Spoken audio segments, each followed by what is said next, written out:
How men can handle rejection without losing confidence.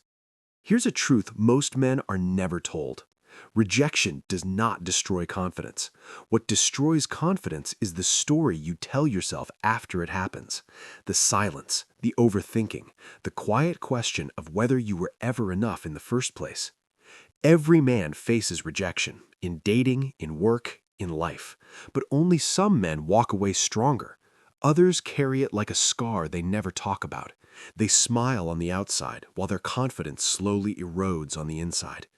This audiobook is not about avoiding rejection. It is about learning how to stand tall after it, how to protect your self-respect when you are not chosen, how to keep your confidence intact when your ego takes a hit, and how to turn rejection into the very thing that sharpens you instead of breaks you. If you have ever been rejected and felt your confidence slip even slightly, stay with me until the end, because what you're about to learn will change how you see rejection forever. And once you understand it, rejection will never have power over you again.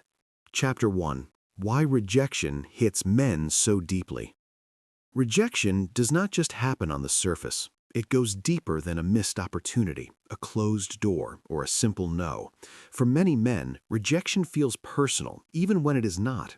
It lands in the chest before it reaches the mind. It creates a quiet pressure that lingers long after the moment has passed. And most men are never taught how to process that feeling, only how to hide it. From a young age, men learn that worth is tied to performance, to being chosen, to winning, to proving something to the world. Approval becomes currency. Validation becomes proof of value.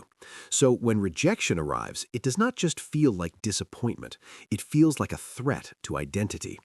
A silent question forms beneath the surface, asking if you were ever enough to begin with. This is why rejection hits men so deeply. It challenges the story they have been telling themselves about who they are, not out loud, but internally. The story that says, I am capable, I am respected, I am desired, I am moving forward. Rejection interrupts that story and replaces it with uncertainty. And uncertainty is uncomfortable. Men are often taught to handle pain by suppressing it, to stay composed, to move on quickly, to act unaffected. But suppression does not equal strength. Suppression delays understanding.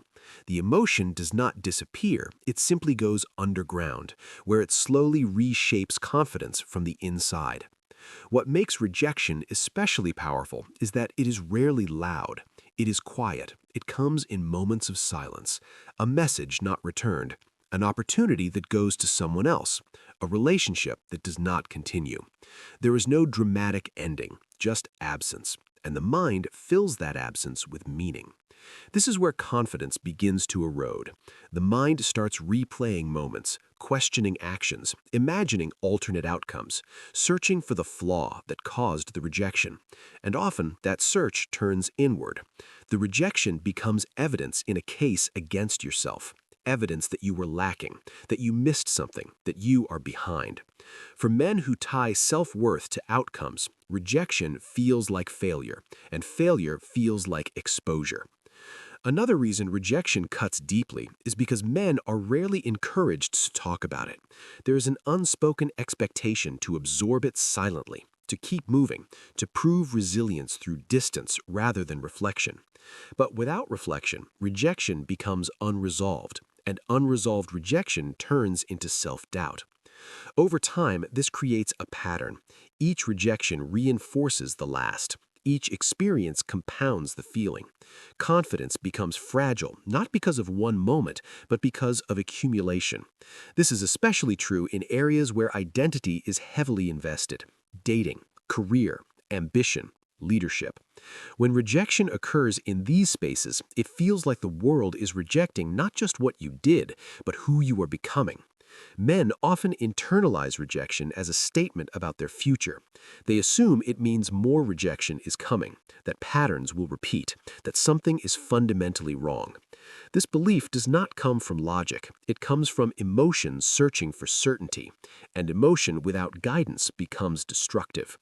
What most men do not realize is that rejection is not a measure of value.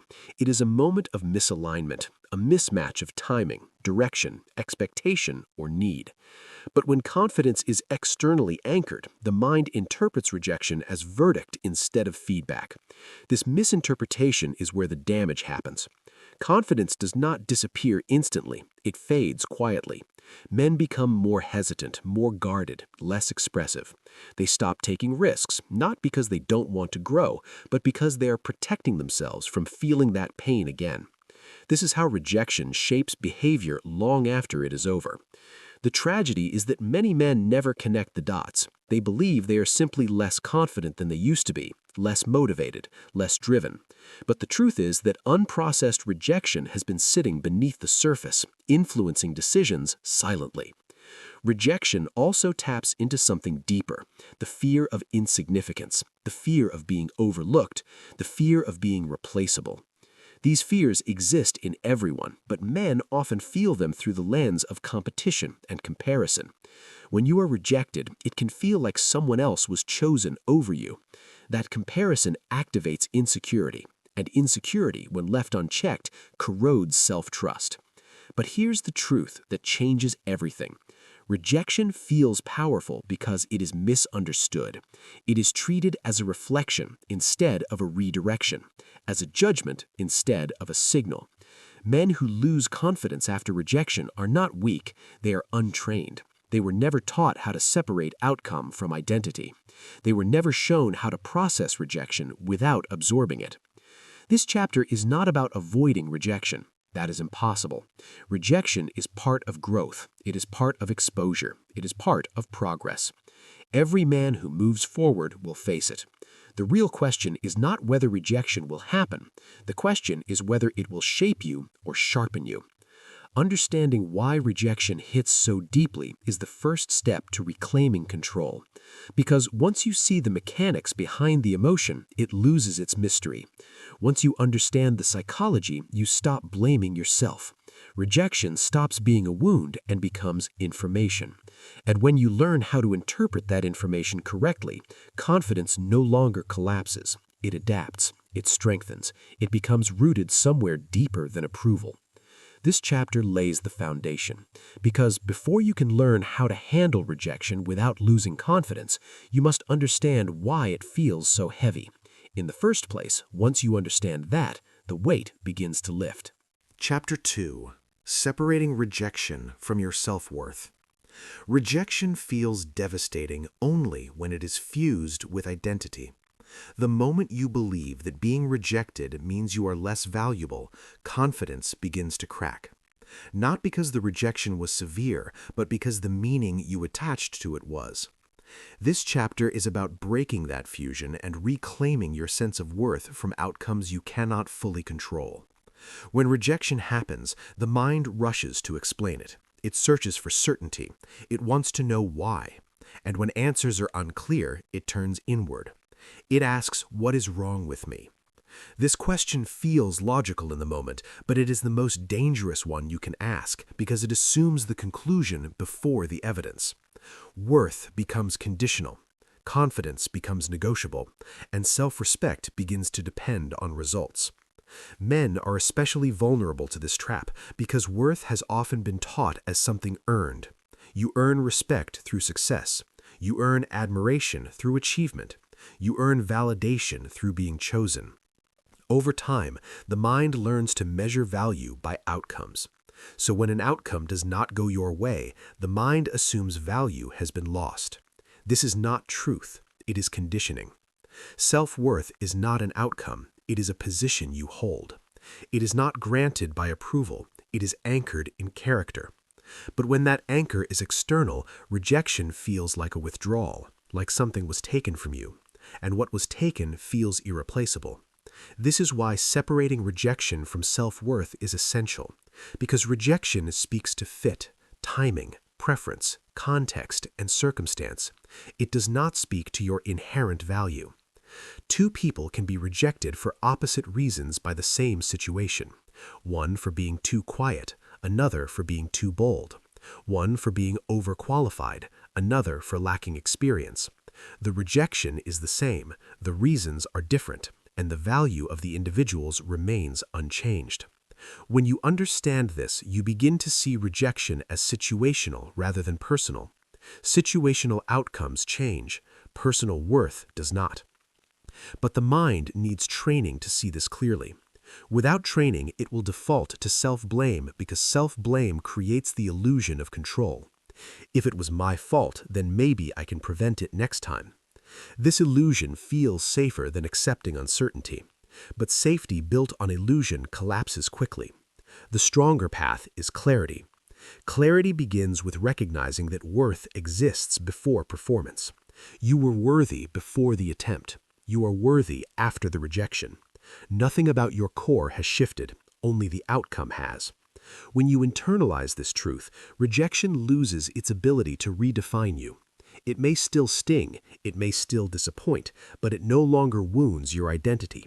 You feel the emotion without absorbing it. This is emotional maturity. Men who remain confident after rejection do not deny the pain, they simply refuse to let the pain rewrite who they are. They feel disappointment without questioning their value. They acknowledge loss without surrendering dignity. This separation creates resilience. It allows you to learn without collapsing, to adapt without shrinking, to move forward without carrying shame. Another critical distinction is between self-evaluation and self-judgment. Evaluation asks, "What can I improve?" Judgment asks, "What is wrong with me?" Evaluation leads to growth. Judgment leads to paralysis. When rejection happens, choose evaluation. Ask what the situation revealed. Ask what skills need sharpening. Ask what alignment is missing.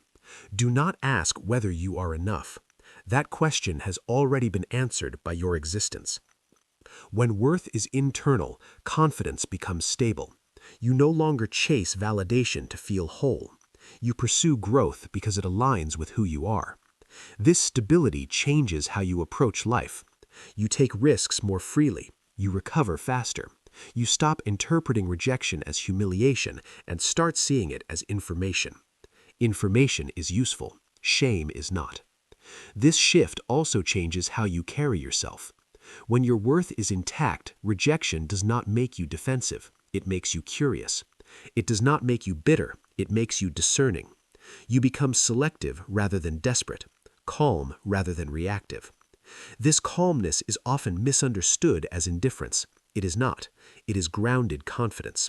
It is knowing that you are not on trial. You are simply navigating choices. Worth anchored internally also protects you from comparison.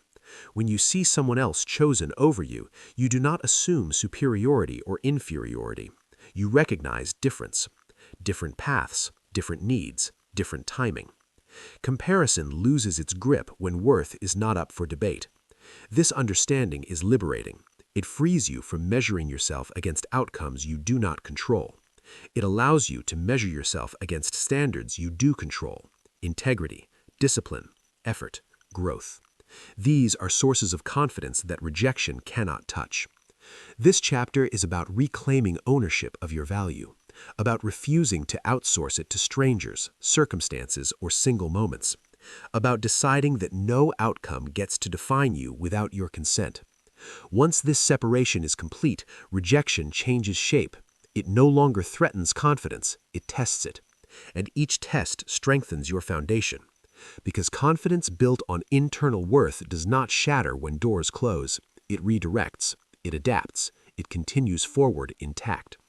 This is the turning point, the moment you stop asking whether rejection diminishes you and start understanding that it simply redirects you. From this point on, confidence is no longer fragile, it is rooted, and what is rooted cannot be taken away. Chapter 3: The Inner Dialogue That Destroys Confidence. Rejection does not end when the moment passes. It continues in the mind through the conversation you have with yourself afterward. This inner dialogue decides whether confidence survives or slowly dissolves. Most men believe rejection hurts because of what happened. In reality, it hurts because of what they say to themselves once it is over. The voice inside begins narrating the event, assigning meaning, predicting the future, and quietly reshaping identity. If that voice is unchecked, it becomes the most destructive force you face. After rejection, the mind seeks explanation. It wants closure. It wants certainty. When answers are unclear, it fills the gap with assumptions. I was not good enough. I missed something obvious. This always happens to me. These thoughts feel logical because they arrive quickly and repeatedly. But repetition does not equal truth. It equals habit. The inner dialogue becomes a courtroom where you are both the accused and the judge, and the verdict is rarely fair. This is how confidence erodes without you noticing. The mind begins replaying moments on a loop. Tone of voice, timing of words, small details grow larger than life. The replay feels productive, like problem solving, but it is not. It is rumination disguised as analysis. Instead of learning, the mind is punishing. Instead of improving, it is reinforcing doubt. Over time, this loop trains the nervous system to associate rejection with danger. The body tightens, the breath shortens, the mind grows defensive. Confidence does not collapse all at once. It shrinks incrementally through these internal conversations. Another disruptive pattern is prediction. After rejection, the inner voice begins forecasting more rejection. It tells you this is how it always ends. It convinces you future attempts are pointless. This future-focused fear creates hesitation. Hesitation limits action. Limited action produces fewer opportunities, and fewer opportunities appear to confirm the original fear. This is not fate. It is a cycle created by internal narration.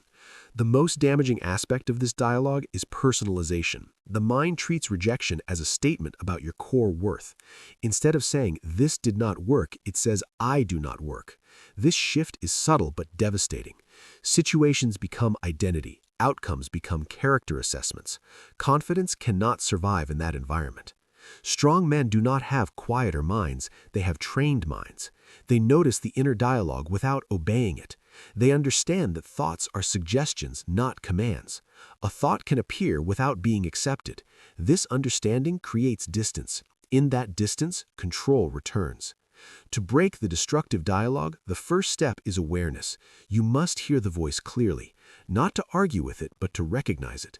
Notice the language it uses. Notice the absolutes. Always, never, everyone, no one. These words are signs of distortion. Reality is rarely absolute. When the mind speaks in extremes, it is operating emotionally, not rationally. The next step is reframing. Reframing is not positive thinking, it is accurate thinking. Instead of saying, "I failed," say, "This attempt did not succeed." Instead of saying, "I am rejected," say, "This situation was not aligned." Instead of saying, "I am behind," say, "I am learning." These shifts remove identity from outcome. They return events to their proper scale. Language shapes perception. Perception shapes emotion. Emotion shapes behavior. Change the language and you interrupt the chain. Another powerful tool is timing. Do not process rejection immediately when emotions are highest. Heightened emotion distorts interpretation. Give yourself space. Breathe. Ground your body. Let the nervous system settle. Then reflect. Reflection done calmly produces insight. Reflection done emotionally produces self-attack. The inner dialogue also thrives on isolation. Silence gives it room to grow unchecked. This does not mean you must share everything with everyone. It means you must avoid letting the narrative remain unchallenged. Writing your thoughts down often reveals their exaggeration. Seeing them on paper exposes their flaws. The mind loses authority when its claims are examined. Confidence grows when you replace judgment with curiosity. Ask what this experience is teaching you. Ask what skills can improve.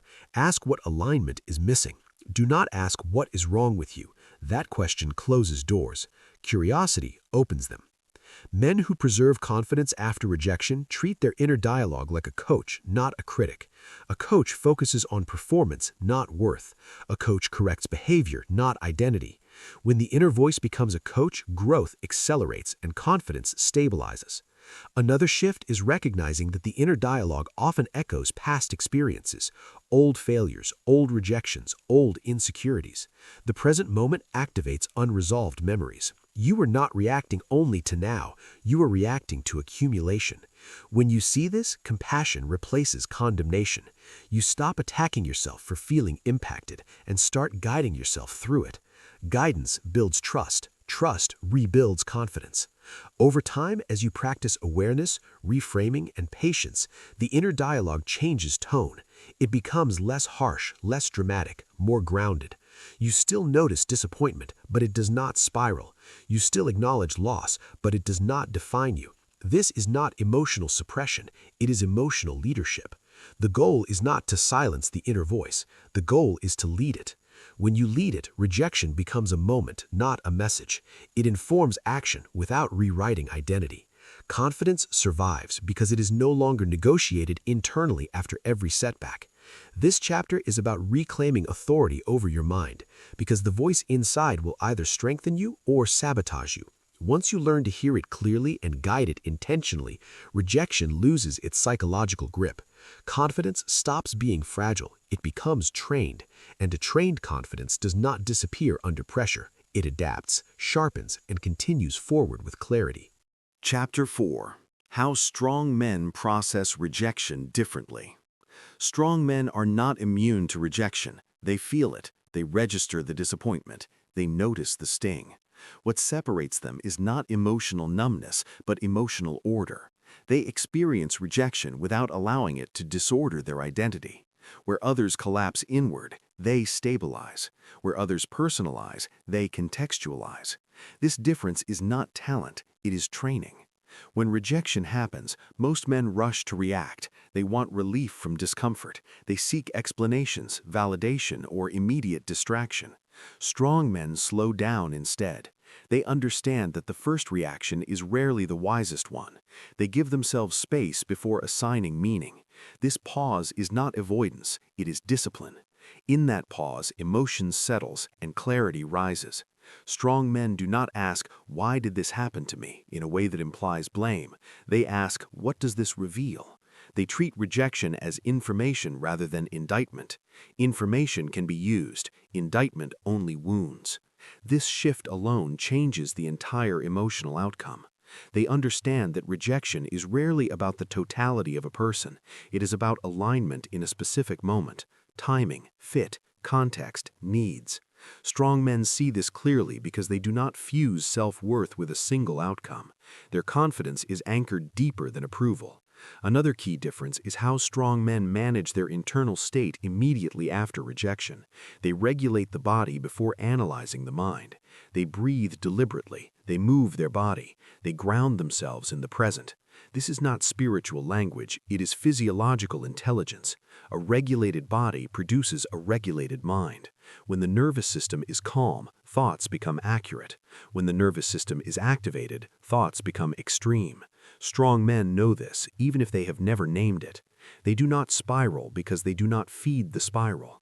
Strong men also control the narrative. They do not allow the mind to replay rejection endlessly. They interrupt rumination with action, not distraction, but direction.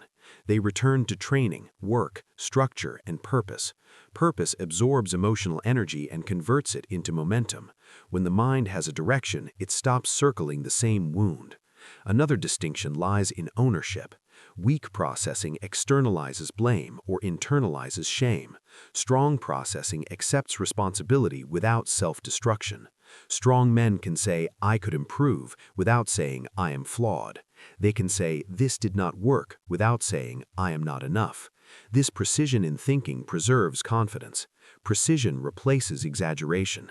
Strong men also resist the urge to seek immediate validation after rejection. They do not chase reassurance to soothe discomfort.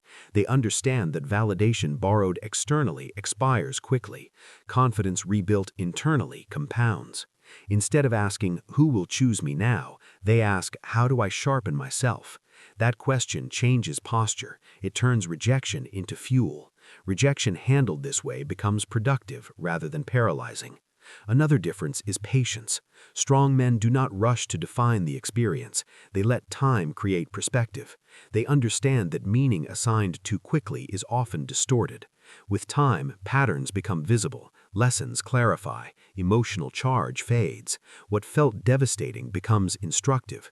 Patience protects dignity. It prevents emotional decisions that undermine long-term confidence. Strong men also choose solitude strategically, not isolation driven by shame, but solitude used for recalibration. They reflect, they journal, they think clearly. Solitude becomes a tool rather than a retreat.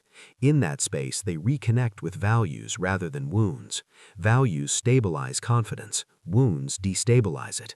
The strongest shift happens in how strong men speak about rejection internally. Their inner language is firm but fair, direct but not cruel. They do not coddle themselves, but they do not attack themselves either. This balanced tone keeps confidence intact. It allows growth without humiliation. Strong men understand that humiliation is the enemy of progress. Growth requires dignity. Dignity requires self-respect. Self-respect is protected by how you speak to yourself when no one else is listening. Another difference is expectation. Strong men expect rejection as part of forward movement. They are not surprised by it. This expectation does not make them pessimistic, it makes them prepared. Prepared men are rarely shaken.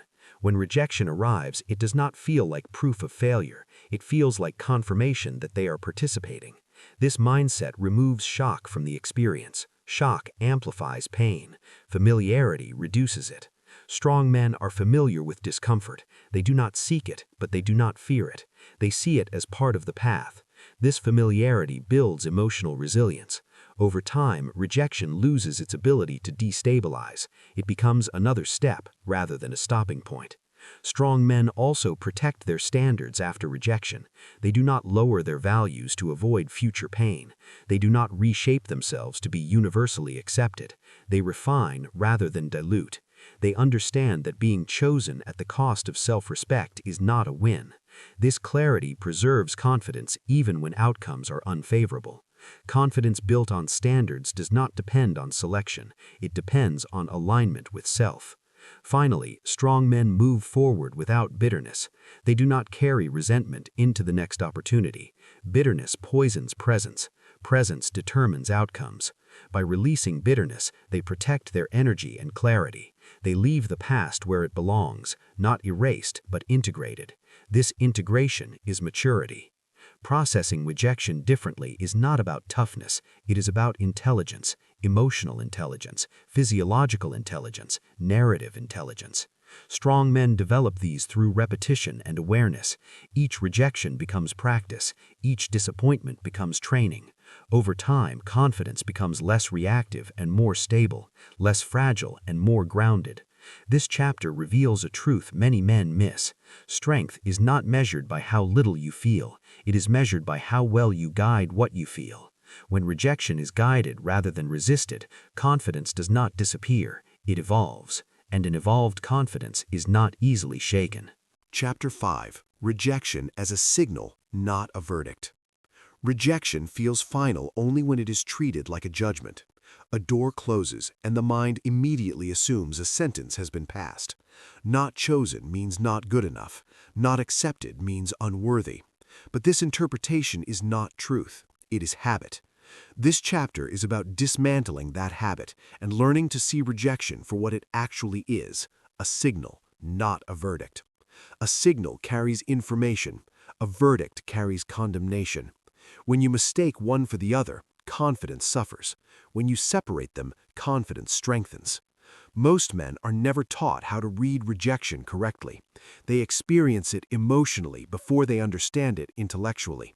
The body reacts, the ego flares, the mind scrambles to explain what happened. In that scramble, rejection becomes absolute. It feels like a final statement about your future rather than a moment in your journey. But rejection does not close paths, it redirects them. It does not define who you are, it clarifies where you are not meant to be at this time. Strong men understand this distinction. They know that rejection is feedback from reality, not a personal attack. Every environment has needs, every situation has requirements, every person has preferences. When those elements do not align, rejection occurs. Alignment failed, not worth. When you internalize this, rejection loses its emotional poison. It still registers, but it no longer contaminates your self-image. Consider how often rejection has nothing to do with effort or intention. Timing is off. Resources are limited, priorities are elsewhere, someone else fits a different vision. These variables exist beyond your control, yet the mind prefers to blame the self because blame feels actionable. If it is my fault, I can fix it. If it is circumstantial, I must accept uncertainty. Uncertainty is uncomfortable, but it is also honest. Reading rejection as a signal requires maturity. It requires the willingness to sit with discomfort without inventing self-punishment. It requires asking better questions. Not what is wrong with me, but what is this situation revealing? Not why was I rejected, but what does this experience clarify? Clarity is power. A signal points direction. It tells you where to adjust, where to refine, where to redirect energy. A verdict shuts movement down. It says stop. A signal says turn. Strong men respond to signals with curiosity. They study patterns. They notice repetition. They extract lessons without attaching shame. This allows growth to occur without emotional damage. Rejection becomes useful rather than destructive. It becomes part of refinement. Another key shift happens when you stop viewing rejection as loss and start seeing it as filtration. Every no removes a path that does not align. Every closed door saves energy that would have been spent forcing something unstable. Rejection prevents stagnation disguised as comfort. It keeps you moving forward. Men who understand this do not cling to outcomes. They move with momentum. They do not dwell on what did not happen. They invest in what can happen next. This investment preserves confidence. Confidence grows when you act in alignment with progress, not when you freeze in reflection. Rejection as a signal also teaches discernment. It sharpens standards. It reveals what you value and what you are willing to tolerate. Sometimes rejection is not about being turned away. It is about being spared. Spared from compromise, spared from misalignment, spared from environments that would have eroded self-respect over time. This perspective does not come immediately. It comes with experience. But once learned, it is irreversible. You stop begging for acceptance. You start selecting alignment. This shift restores power. Another critical element is separating effort from outcome. You can give full effort and still face rejection. This does not invalidate the effort. It validates your willingness to engage fully. Strong men measure themselves by effort, integrity, and growth.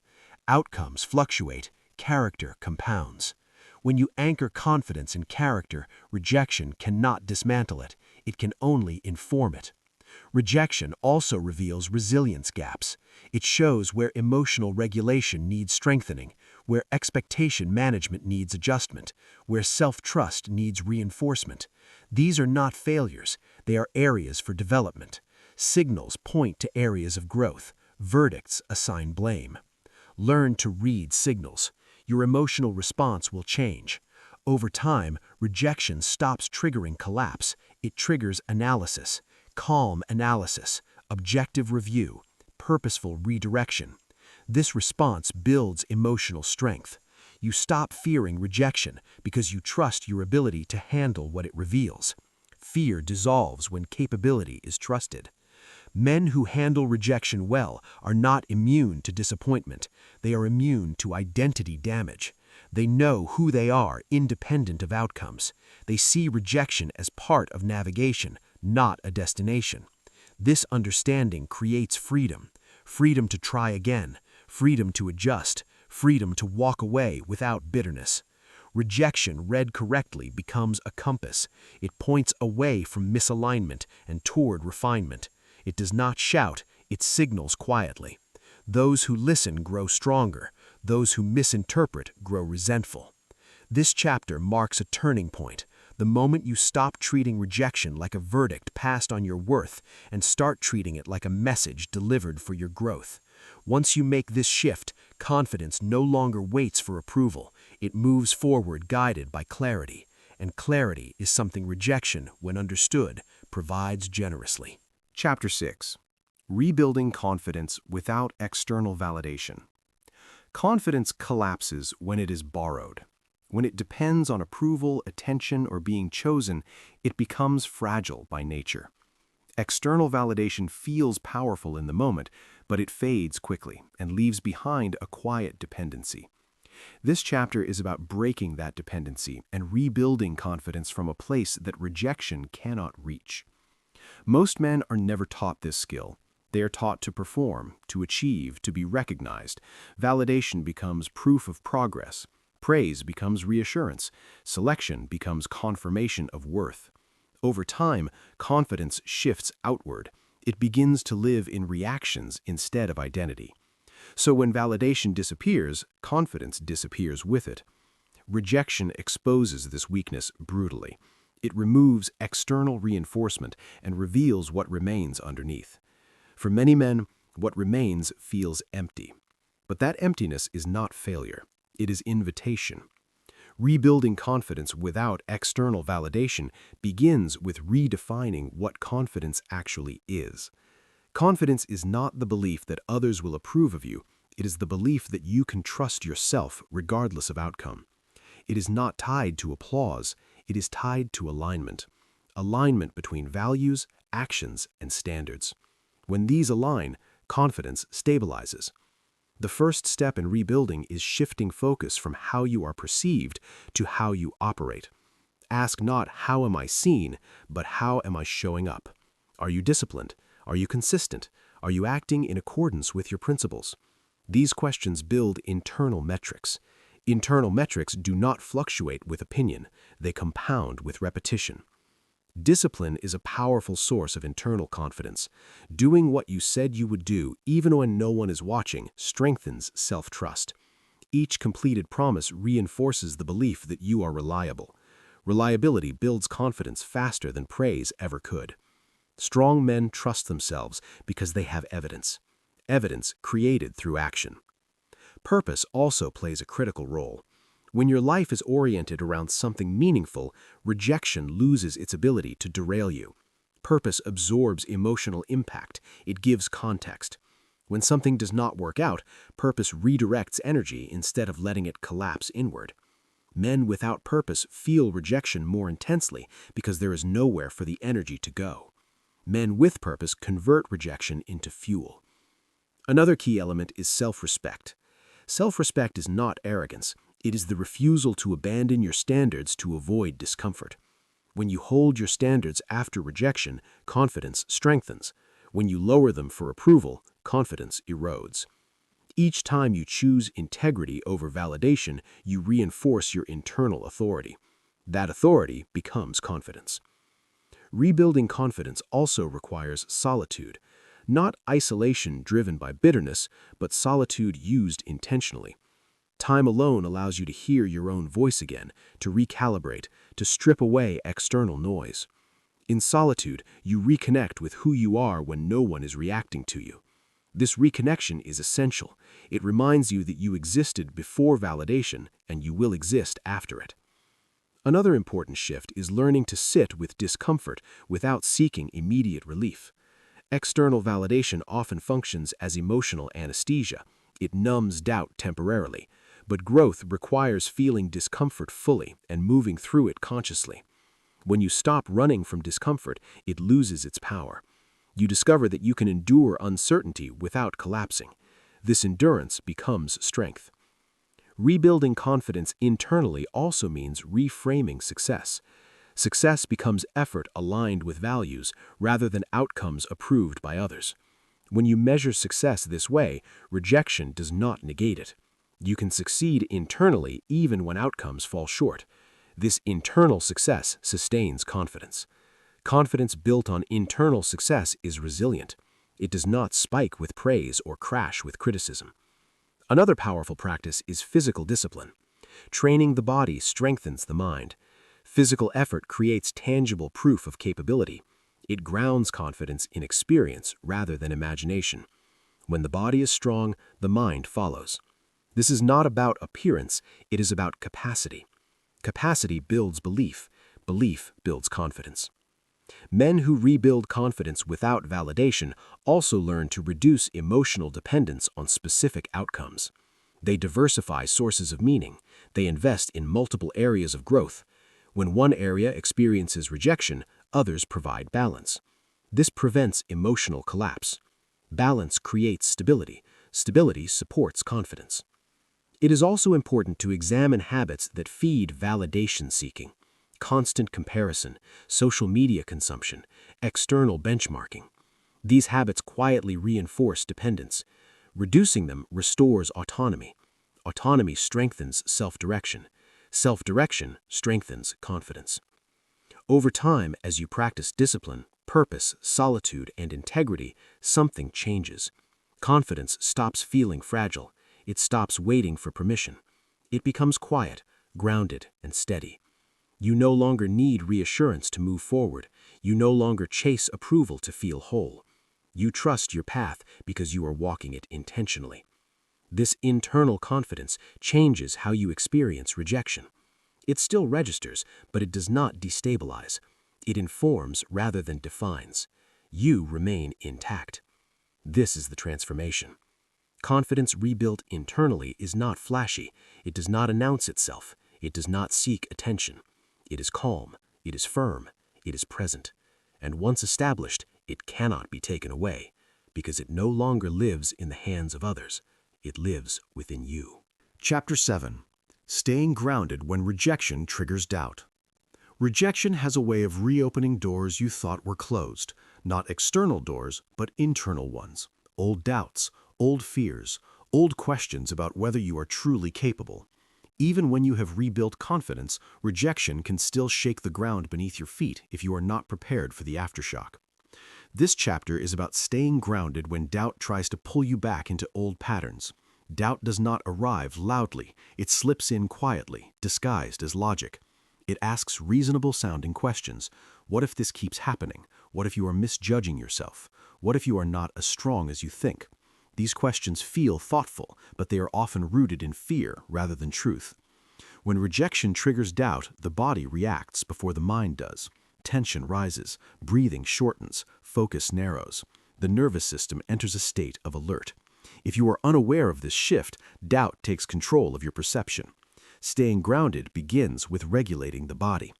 Before you analyze the situation, you must stabilize yourself physically. Slow your breathing. Feel your feet on the ground. Sit with stillness until your nervous system settles. A calm body produces a clear mind.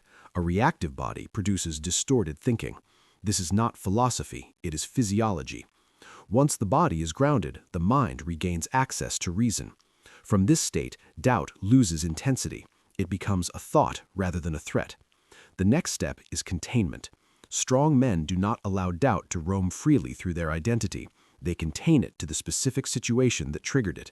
Instead of letting doubt generalize into "I am not good enough," they narrow it to "this did not work in this context." Containment prevents emotional spillage. It keeps one experience from redefining your entire sense of self.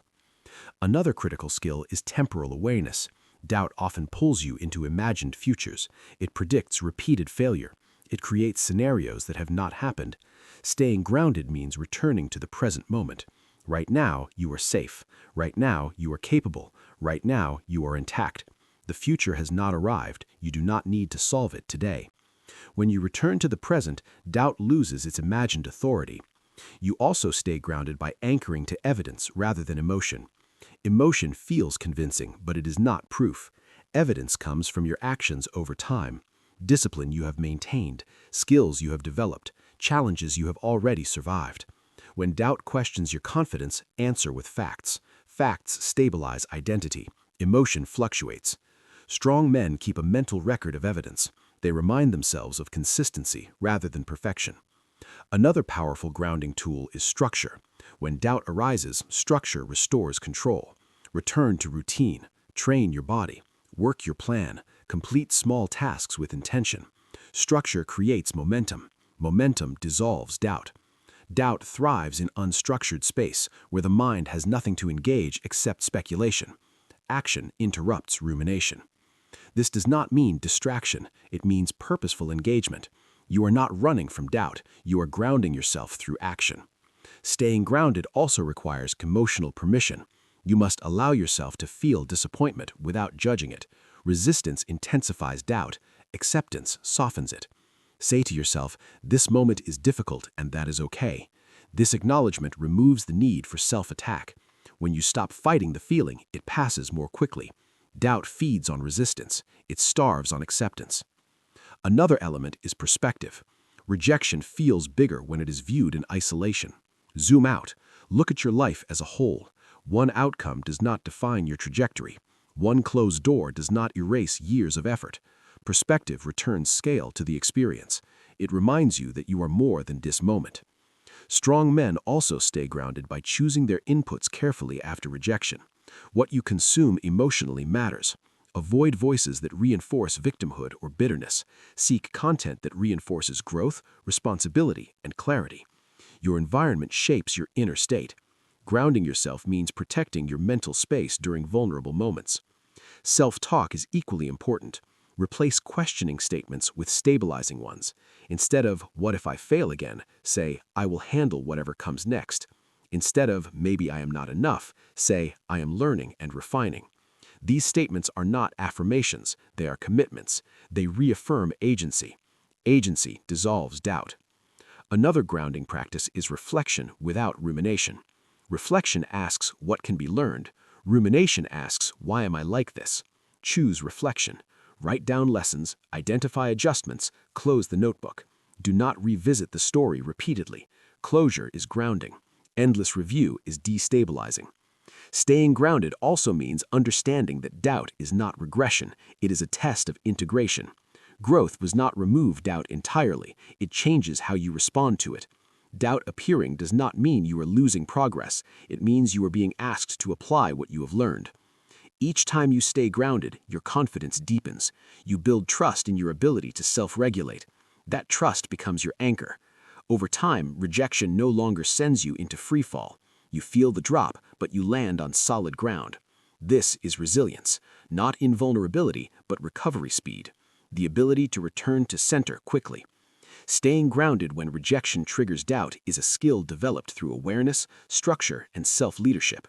It is the bridge between understanding rejection and mastering it.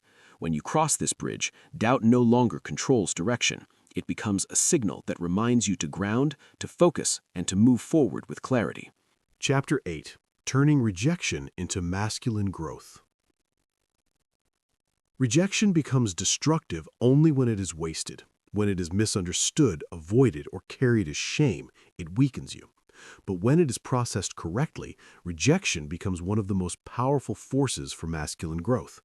This chapter is about learning how to convert rejection into strength instead of letting it drain confidence. Growth does not come from comfort, it comes from friction. And rejection is friction in its most personal form. It presses against ego, identity, and expectation. It reveals where you are attached, where you are rigid, and where you still seek approval. Strong men do not fear this exposure, they use it. When rejection happens, it strips away illusions. It removes false confidence built on praise and replaces it with the opportunity for real confidence built on competence. This is uncomfortable, but it is honest. Masculine growth requires honesty. The first way rejection fuels growth is by clarifying standards. When something does not work out, it forces you to examine what you truly want and what you are willing to tolerate. Many men chase outcomes without questioning alignment. Rejection interrupts this pattern. It asks whether you are pursuing approval or purpose. When you answer honestly, your direction sharpens. You stop chasing validation and start pursuing mastery. Another way rejection drives growth is by revealing weaknesses without destroying dignity. A weak man hides from weakness. A strong man studies it. Rejection exposes gaps in skill, communication, preparation, or emotional control. These gaps are not insults, they are opportunities. When you treat them as training points rather than personal flaws, progress accelerates. Growth becomes practical instead of emotional. Masculine growth also comes from restraint. After rejection, the urge to react is strong, to lash out, to withdraw, to prove something immediately. Strong men resist this urge. They choose composure. Restraint builds power. It teaches patience. It strengthens emotional control. Control is a masculine trait earned through discipline, not force. Each time you choose restraint, you strengthen your inner authority. Rejection also deepens self-reliance. When external approval disappears, you are forced to stand on your own footing. This is where true independence forms. You learn to regulate your emotions without reassurance. You learn to move forward without applause. You learn to trust your judgment without consensus. This self-reliance hardens confidence. It creates stability that cannot be shaken by opinion. Another aspect of growth is adaptability. Men who grow from rejection adjust strategy without abandoning identity. They refine approach while maintaining standards. They learn when to push and when to pivot. Rejection teaches flexibility without compromise. This balance is rare and powerful. It allows you to evolve without losing yourself. Masculine growth is also physical and structural. Rejection creates energy. That energy can either turn inward as rumination or outward as action. Strong men direct it into training, work, and structure. The body becomes an outlet for emotional pressure. Physical effort grounds the mind. Structure restores order. Order rebuilds confidence. Over time, the association changes. Rejection no longer signals collapse, it signals focus. Focus sharpens ability. Ability builds confidence. Growth also occurs in how you relate to time. Rejection teaches patience. It reminds you that progress is not linear, that timing matters, that not everything unfolds on your schedule. This patience reduces desperation. Desperation weakens presence. Presence strengthens outcomes. Men who accept timing remain composed. They do not rush identity decisions based on temporary disappointment. Another critical growth point is humility without humiliation. Rejection humbles the ego without destroying self-respect if handled correctly. Humility allows learning. Humiliation creates bitterness. Strong men choose humility.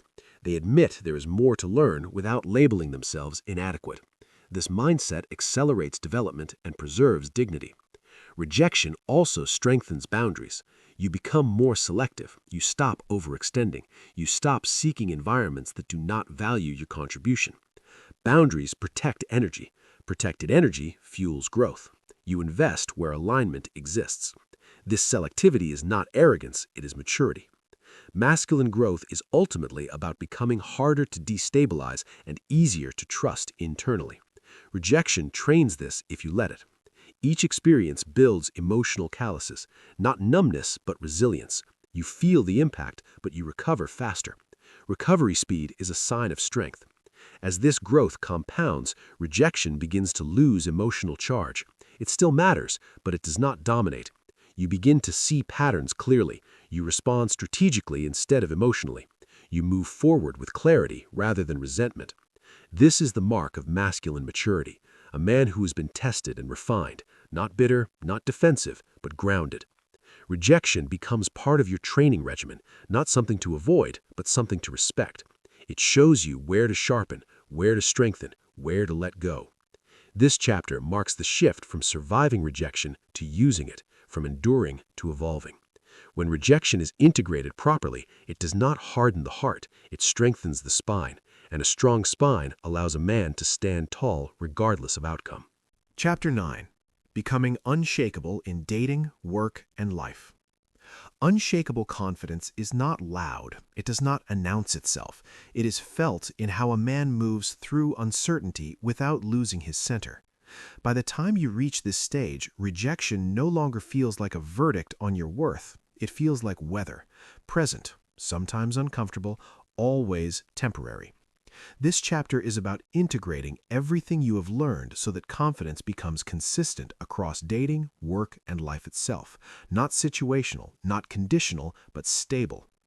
In dating, rejection once felt personal because attraction felt like validation. When interest disappeared, confidence followed.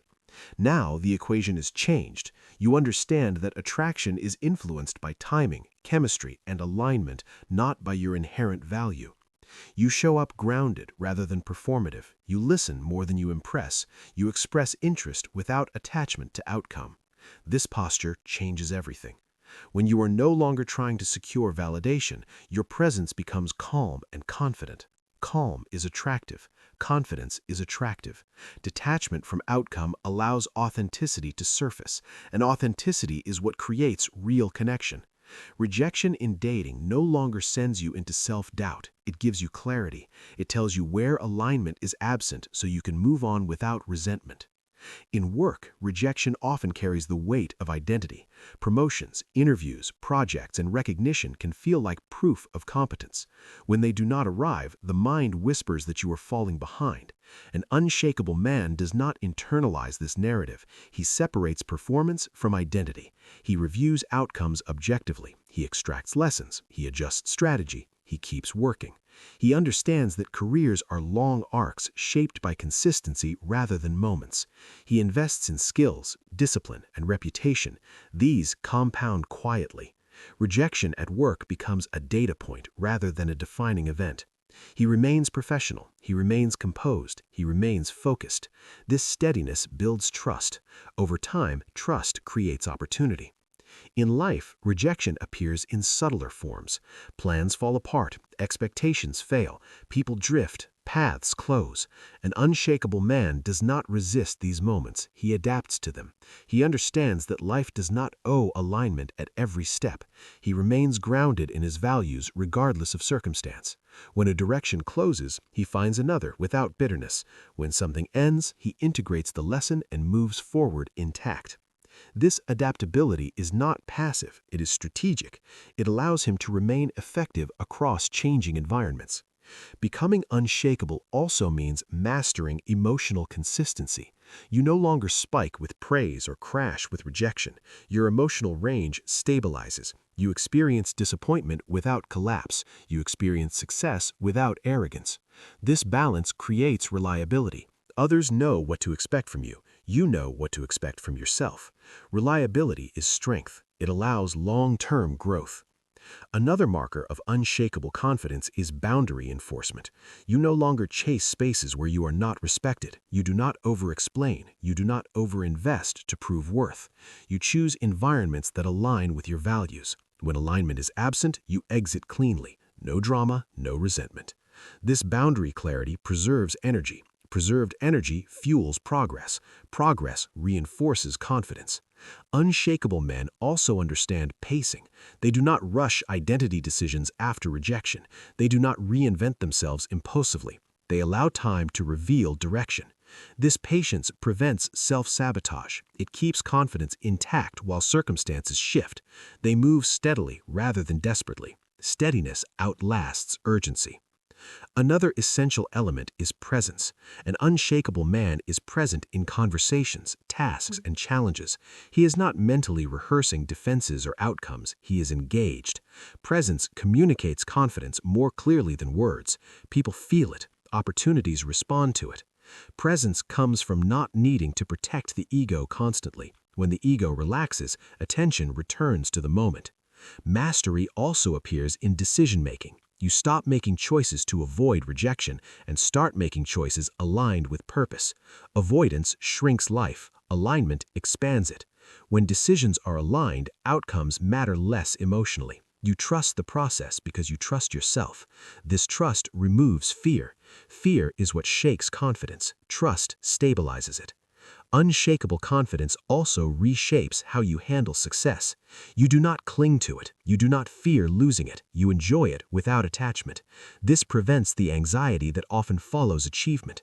When success does not define you, its absence cannot undo you. This neutrality keeps you balanced. Balanced men endure. Endurance builds legacy. Over time, rejection becomes a familiar companion rather than a threat. It appears, delivers information, and moves on. You remain standing. You remain moving. You remain clear. This clarity becomes your edge. Others may react emotionally to setbacks. You respond strategically. Others may freeze. You adapt. Others may seek validation. You seek alignment. This difference compounds across years. It shows in relationships built on mutual respect rather than need. It shows in careers shaped by skill rather than approval. It shows in a life lived with intention rather than fear. Becoming unshakable is not about removing emotion. It is about mastering direction. Emotion informs, direction decides. When direction is anchored in values, rejection cannot derail it. It can only refine it. This chapter marks integration, the moment when confidence stops being something you protect and becomes something you express naturally. In dating, you remain authentic.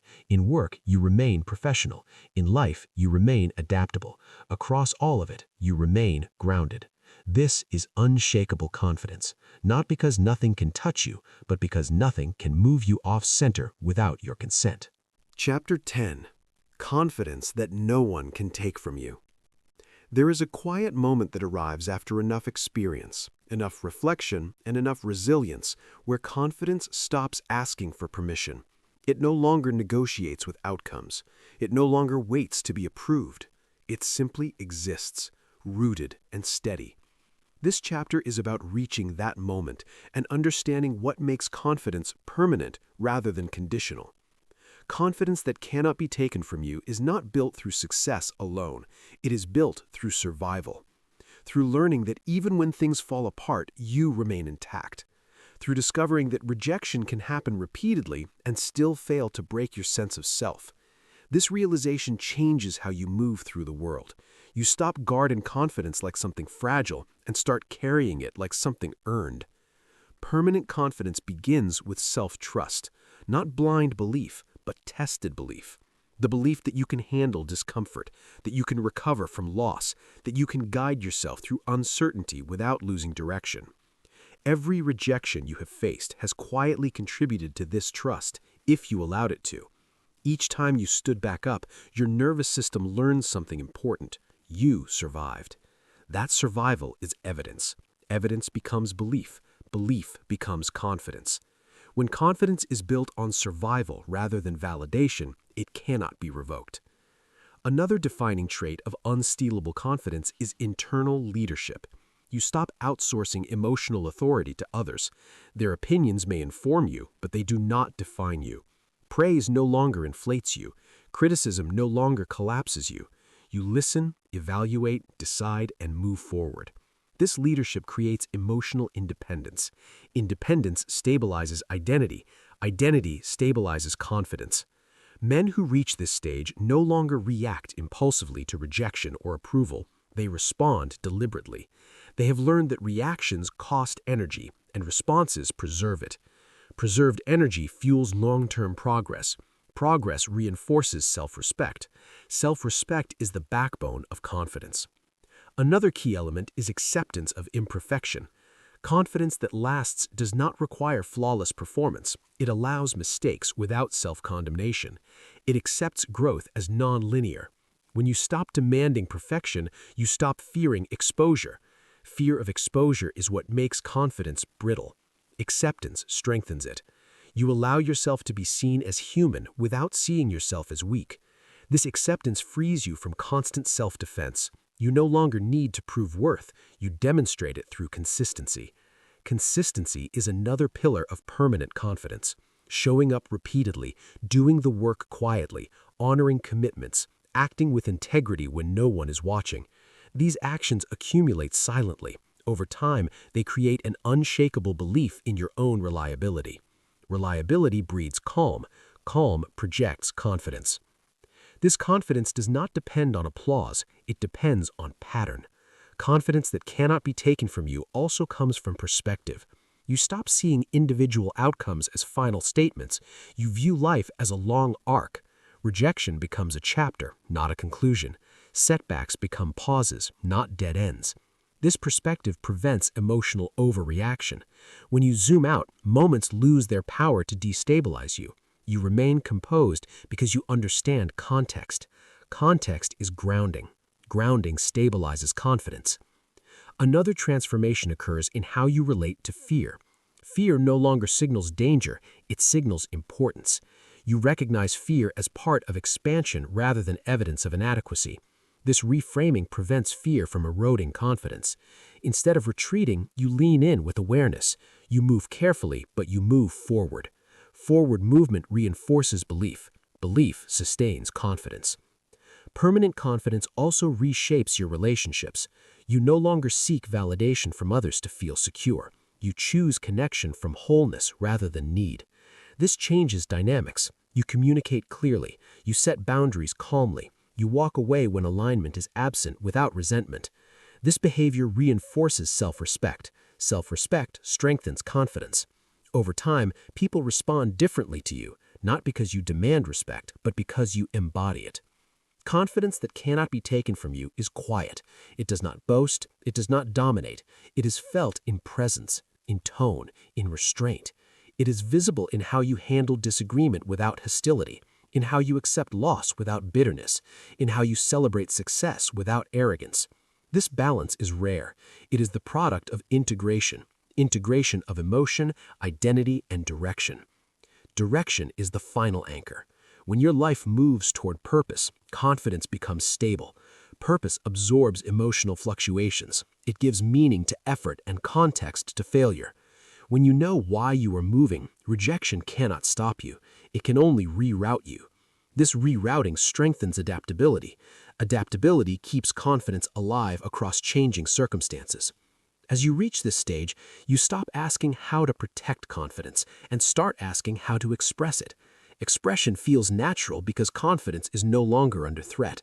You speak honestly, you act decisively, you rest without guilt, you move without fear of judgment. This freedom is the reward. Not dominance, not control. Freedom. Freedom from needing approval. Freedom from fearing rejection. Freedom from self-doubt. This chapter is not an ending, it is a consolidation. Everything you have learned converges here. Rejection no longer defines you. Validation no longer sustains you. You have become the source of your own confidence. And because it comes from within, no one can take it from you. You may lose opportunities, you may lose people, you may lose moments, but you will not lose yourself. And that is the highest form of confidence a man can possess.